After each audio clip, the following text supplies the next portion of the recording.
The cross-examination of the lead investigator in the Senzo Meyiwa murder case is expected to continue tomorrow. Witness Bongani Gininda has been questioned about the veracity of confession statements obtained from 2 of the 5 accused. The trial within a trial is trying to determine if they were made freely or involuntarily. Ahmed Kajee reports. There is a slight... Tuesday's proceedings were delayed due to logistical challenges, with transcripts requested last week being made available to the defense. Advocate Zithulele Nxumalo cross-examined Brigadier Bongani Gininda about the documentation of the accused's confessions. Brigadier, how would you remember word for word what the accused, that is accused number 1 and 2, told you, which made you to document in the statement, if you did not document what accused number 2 said in the interview that we had with him on the 18th of June 2020? No, my lord, I indicated one that I documented on my diary, summary.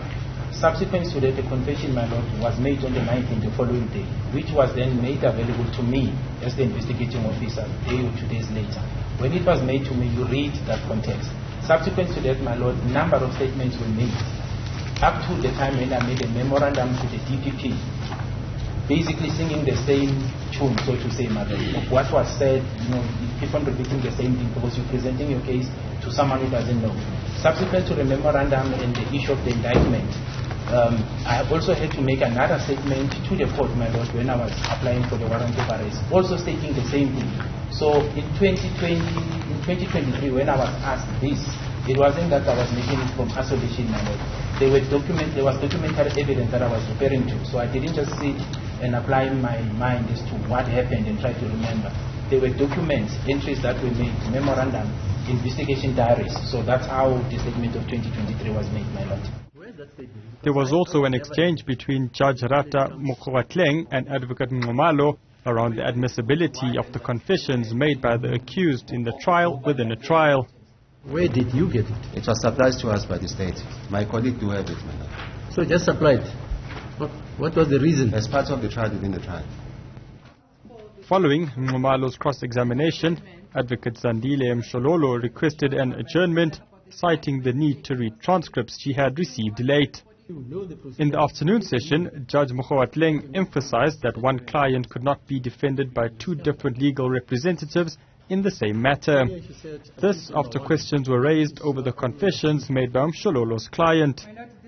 The general principle is that 2 counsels in the same matter cannot conduct the cross-examination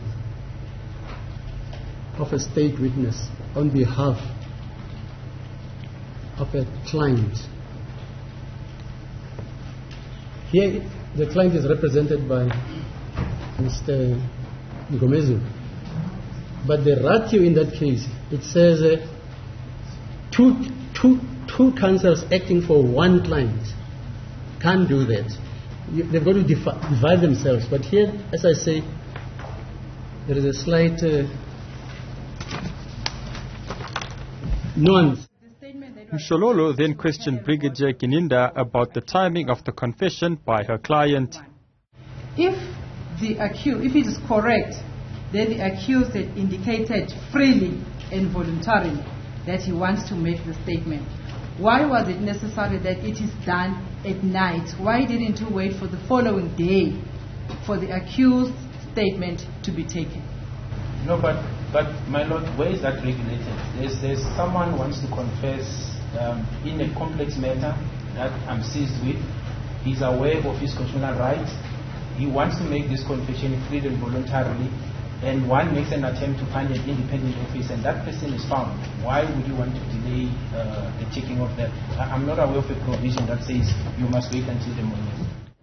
Court proceedings are expected to resume tomorrow morning at 10 o'clock. For Newzroom Afrika on Channel 405, I'm Ahmed Kajee.